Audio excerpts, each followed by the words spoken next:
എന്താണ് സാറ് വനനിയമ ഭേദഗതിയിൽ ഒരു പിന്മാറ്റം ഉണ്ടായിരിക്കുകയാണ്. അപ്പോൾ അതുമായിട്ട് മുന്നോട്ട് പോകുന്നില്ല എന്നുള്ള രീതിയിൽ മുഖ്യമന്ത്രി തന്നെ പറഞ്ഞിരിക്കുന്നു. എന്താണ് രീതിയിലല്ല, അതുമായിട്ട് മുമ്പോട്ട് പോകുന്നില്ല എന്ന് തന്നെയാണ് വ്യക്തമാക്കിയിട്ടുള്ളത്. കാരണം മുഖ്യമന്ത്രി തന്നെ വ്യക്തമാക്കിയതുപോലെ 961 വന സംരക്ഷണ നിയമത്തിൽ 2013 ഭേദഗതിയോടുകൂടിയ ഒരു നിർദ്ദേശം പരിഗണനയ്ക്ക് വരുന്നത്. അന്ന് നടത്തിയ ഭേദഗതി നിർദ്ദേശങ്ങളിൽ 2019 വീണ്ടും അത് പുനഃപ്രസിദ്ധീകരിക്കാൻ തീരുമാനിച്ചു. ലോക്സഭാ തെരഞ്ഞെടുപ്പുമായി ബന്ധപ്പെട്ട് ആ നടപടിക്രമങ്ങളും മുമ്പോട്ട് പോയി. പക്ഷേ വനനിയമത്തിൽ ഭേദഗതി ഉണ്ടാകണമെന്നത് പല കോണുകളിൽ നിന്നുണ്ടായ ആവശ്യമാണ്. കാരണം 61 നിയമമാണ്. അപ്പോൾ കാലോചിതമായ പരിഷ്കാരം എല്ലാ നിയമത്തിലും ഉണ്ടാകുന്നത് പോലെ വന നിയമത്തിലും ഉണ്ടാകേണ്ടതുണ്ട്. അതുകൊണ്ട് നേരത്തെ ഉണ്ടാക്കിയിട്ടുള്ള ഭേദഗതികൾ ഉൾക്കൊള്ളിച്ചുകൊണ്ടുള്ളൊരു ഭേദഗതി ആണ് കരട് ബില്ലായി ഗസറ്റിൽ പ്രസിദ്ധീകരിച്ചത്. ഇത് ഗസറ്റിൽ പ്രസിദ്ധീകരിച്ച ഉടനെ തന്നെ പല കോണുകളിൽ നിന്നും വലിയ തോതിലുള്ള വിമർശനമുണ്ടായി. ആ വിമർശനമുണ്ടായ പശ്ചാത്തലത്തിൽ പൊതുസമൂഹത്തിനുള്ള അഭിപ്രായങ്ങൾ അറിയിക്കാൻ വേണ്ടിയുള്ള തീരുമാനം ഞങ്ങൾ എടുക്കുകയും ആ തീരുമാനം ഞങ്ങളെ അറിയിക്കുകയും ചെയ്തു. അപ്പോൾ വന്നൊരു പ്രശ്നം, അത് ഇംഗ്ലീഷിലാണ്, മലയാളത്തിലുള്ളത് പ്രസിദ്ധീകരിച്ചിട്ടില്ല എന്ന് ഒരു പരാതി ഉയർന്നു വന്നു. മലയാളത്തിലും പ്രസിദ്ധീകരിച്ചു. അപ്പോഴേക്കും കുറേയേറെ പരാതികൾ അത് സംബന്ധിച്ച് ലഭിക്കുകയുണ്ടായി. ആ ഘട്ടങ്ങളിലെല്ലാം ഞങ്ങൾ വ്യക്തമാക്കിയിട്ടുള്ളത്, ഇതിൽ ന്യായമായ ഏത് ഭേദഗതിക്കും ഏത് മാറ്റത്തിനും ഗവൺമെൻറ് തയ്യാറാണ്. കാരണം ഇതിൻ്റെ ഉദ്ദേശം ജനങ്ങളെ ദ്രോഹിക്കലല്ല, കർഷകരെ ദ്രോഹിക്കലല്ല. കർഷകദ്രോഹകരമായ ഏത് വ്യവസ്ഥയും അതിനകത്തുണ്ടെങ്കിൽ അതൊക്കെ മാറ്റാൻ സർക്കാർ ഒരുക്കമാണ് എന്ന നിലപാടാണ് വനം മന്ത്രിയും വനം വകുപ്പും സ്വീകരിച്ചത്. തീർച്ചയായും അത് മുഖ്യമന്ത്രിയുടെ കൂടി അറിവോടും സമൂഹത്തോടും കൂടി തന്നെയാണ് സംഭവിച്ചിട്ടുള്ളത്. ഇവിടെ പിന്നെ എന്ത് സംഭവിച്ചു? മലയോരങ്ങളിൽ രാഷ്ട്രീയ പാർട്ടികളും രാഷ്ട്രീയ പാർട്ടികളല്ലാത്തവരും പ്രക്ഷോഭത്തിൽ വന്നു. അതിൽ പലർക്കും സതുദ്ദേശമല്ല. മലയോര മേഖലയിലെ ജനങ്ങളെ ഗവൺമെന്റിനെതിരായി തിരിക്കാനുള്ള ഗൂഢാലോചന അതിനകത്ത് നടത്തുന്നതായി പിന്നീട് നമുക്ക് മനസ്സിലാക്കാൻ കഴിയും. അങ്ങനെയാണ് നിലമ്പൂരിൽ ഒരു പ്രക്ഷോഭം ആരംഭിച്ചത്. പിന്നീടത് കഴിഞ്ഞ ദിവസം മുസ്ലിം ലീഗ് ഒരു സമരവുമായി മുന്നോട്ട് വന്നു. ഇപ്പോൾ UDFും സമരമായി മുന്നോട്ട് വരും. അപ്പം അങ്ങനെയുള്ളൊരു ഘട്ടത്തിൽ ജനങ്ങളോട് യുദ്ധപ്രഖ്യാപനം നടത്തി ഏതെങ്കിലും ഒരു നിയമം പാസ്സാക്കുക എന്നത് ഞങ്ങളുടെ നിലപാടല്ല, നയമല്ല.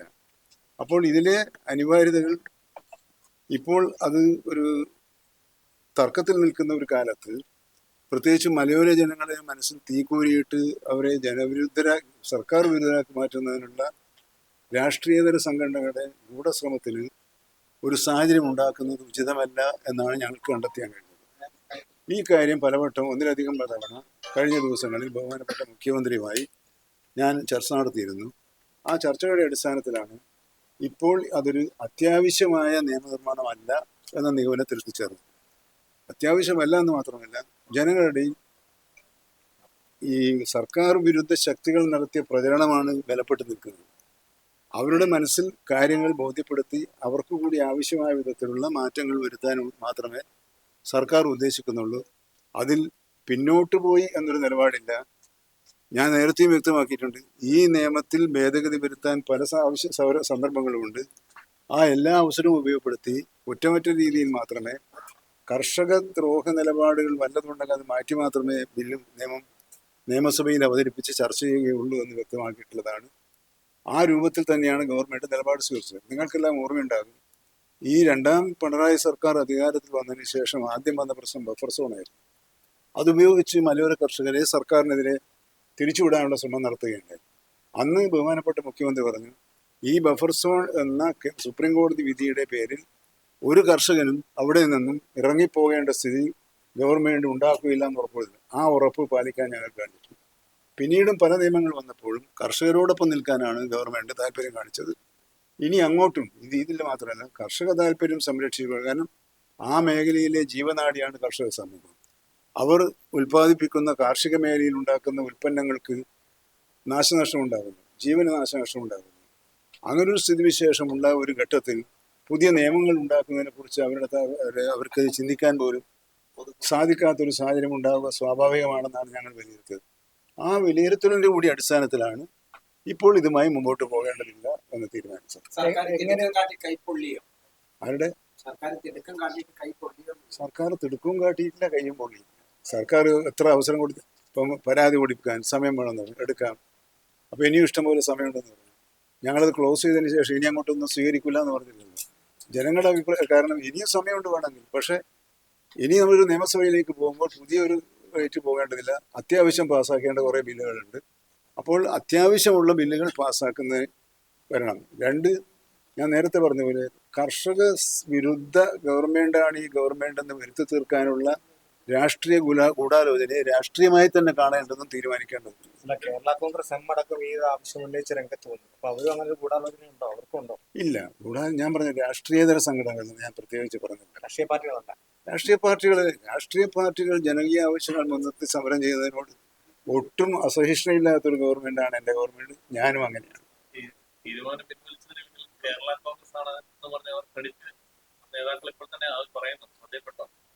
പ്രതിപക്ഷം പറയുന്നതിനോടൊപ്പം തന്നെ കേരള കോൺഗ്രസ് എന്നും പറയുന്നുണ്ട്. ആയിക്കോട്ടെ, അതിനുവേണ്ടി ശ്രമിച്ചവർക്ക് ഞങ്ങൾ ശ്രമിച്ചു എന്ന് പറയുന്നത് അതുകൊണ്ട് LDFന് ഒരു ദോഷം സംഭവിക്കില്ല. കേരള കോൺഗ്രസിന് ഒരു മൈലേജ് ഉണ്ടാകുന്നത് LDFന് ശക്തിയല്ലേ ഉണ്ടാകുക. അപ്പൊ അതവർ ശ്രമിക്കുന്നത് നല്ലതാണ് LDFനെ സംബന്ധിച്ചിടത്തോളം. ഇത് പൂർണ്ണമായിട്ടും പിൻവലിക്കുകയാണ് അതോ ഇത് എങ്ങനെ നടപ്പാക്കാനാണ് ഇനി ഉദ്ദേശിക്കുന്നത്?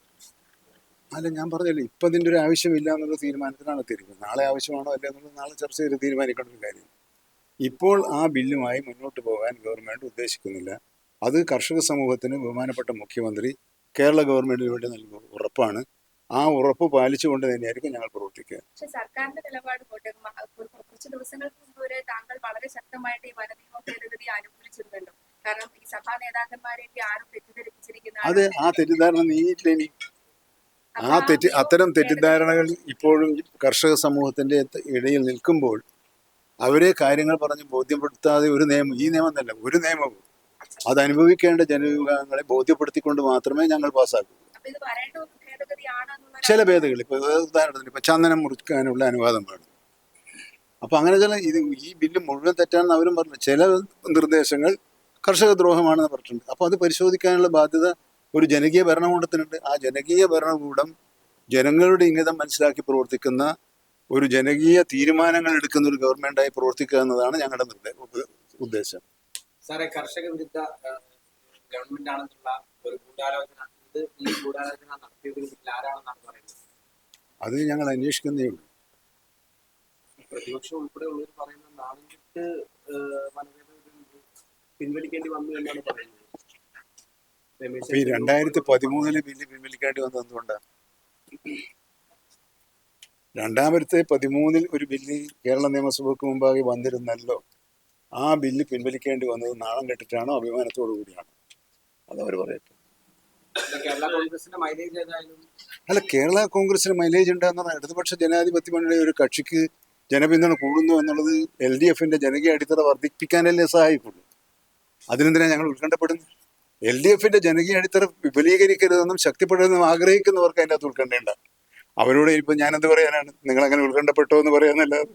ഈ വനനിയമ ഭേദഗതിയും NCPയിലെ മന്ത്രിത്തർക്കവും ഒക്കെ തലവേദനയാണോ ആയിരിക്കും?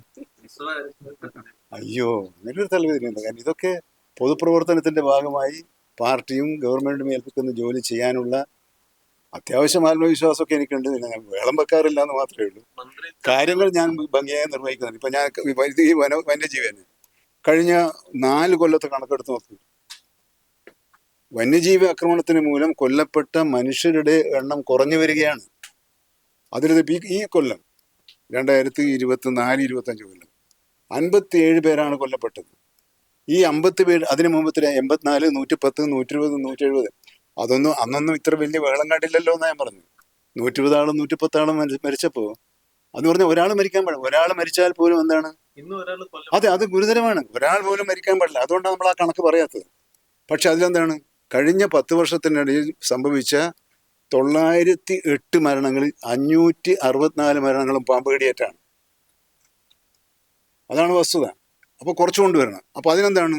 2 വർഷത്തിനിടയിൽ പാമ്പ് കടിയേറ്റ് മരിക്കുന്നവരുടെ ഇല്ലാത്ത ഒരു ഒരു ഒരു കേരളമാക്കി കേരളത്തെ മാറ്റാനുള്ള ഒരു കർമ്മ പദ്ധതി നമ്മൾ ആരംഭിച്ചിട്ടുണ്ട്. ഇന്ന് മുഖ്യമന്ത്രി പറഞ്ഞ മറ്റൊരു വശം നിങ്ങൾ പറഞ്ഞില്ല. കർഷക സമൂഹത്തിന് ഇപ്പോൾ പ്രത്യേകിച്ചും കാർഷിക മേഖലയ്ക്കുണ്ടാകുന്ന നഷ്ടത്തിന് മതിയായ പരിഹാരമല്ല ഇപ്പോൾ ഉണ്ടായിരിക്കുന്നതെന്നും അത് വർദ്ധിപ്പിക്കാനുള്ള ശ്രമമാണ് സർക്കാർ നടത്തുന്നതെന്നും. അപ്പോൾ അവർക്കുള്ള ഗുണമുള്ള കാര്യങ്ങൾ ചെയ്യുകയാണ്. അപ്പോൾ അത് നമ്മൾ നേരത്തെ കണ്ടിട്ടുള്ളതാണ്. ഇപ്പം കാർഷിക വിളകൾ നഷ്ടപ്പെട്ടാൽ മറ്റതിന് 10 ലക്ഷം കൊടുക്കുന്നുണ്ട്. കാർഷിക വിളകൾക്ക് നാശനഷ്ടം ഉണ്ടായാലും നാമമാത്രമായ സംഖ്യയാണ്. അത് അവൻ്റെ ജീവിതത്തെയാകെ ബാധിക്കുകയാണ്. വരും ദിവസങ്ങളിലെ ജീവിതത്തെ ബാധിക്കുകയാണ്. അപ്പം ഇന്ന് മുഖ്യമന്ത്രി പ്രഖ്യാപിച്ചിട്ടുള്ളത് അത് വർദ്ധിപ്പിക്കാനുള്ള കാര്യം ഞങ്ങൾ ആലോചിക്കുന്നു. പിന്നെ അവിടുത്തെ ഫോഴ്സിനെ ഇപ്പം നിങ്ങൾ വയനാട്ടിലെ ആനയായിട്ട് ബന്ധമല്ലോ, കടുവയുമായി ബന്ധപ്പെട്ട പ്രശ്നം നിങ്ങൾ തന്നെ റിപ്പോർട്ട് ചെയ്തല്ലോ. വനംവകുപ്പിലെ ഉദ്യോഗസ്ഥന്മാർ എത്ര ആത്മാർത്ഥമായിട്ടാണ് അവിടെ ശ്രമിക്കുന്നത്.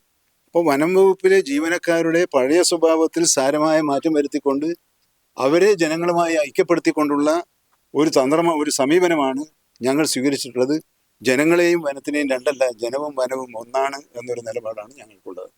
മന്ത്രിമാറ്റ കാര്യങ്ങളെ കുറിച്ചൊന്നും പറഞ്ഞില്ല. തീരുമാനം മന്ത്രി ഞാനിപ്പോ മന്ത്രിയല്ല. അല്ല, NCP-യിലെ മന്ത്രിമാറ്റം. അതെ, ഞാൻ NCP-യിലെ മന്ത്രിയാണ്. എല്ലാ തർക്കങ്ങളൊക്കെ അവസാനിച്ചോ? തർക്കമുണ്ടോ? തർക്കം ഉണ്ടായിരുന്നില്ല. ആയിരിക്കും. തോമസ് കെ തോമസും AK ശശീന്ദ്രനും പറഞ്ഞത് ഇത് തീരുമാനിക്കേണ്ടത് ദേശീയ നേതൃത്വമാണ്. ദേശീയ നേതൃത്വം തീരുമാനിച്ചാൽ എന്ത് തീരുമാനമായാലും അത് ഞങ്ങൾ അനുസരിക്കുമെന്ന് പറഞ്ഞ ആ വാക്കിൽ നിന്ന് ഞാനോ അദ്ദേഹമോ മാറിയിട്ടില്ല. ശരി, സന്തോഷം. ഇത്ര നേരം കാത്തു. നാളെ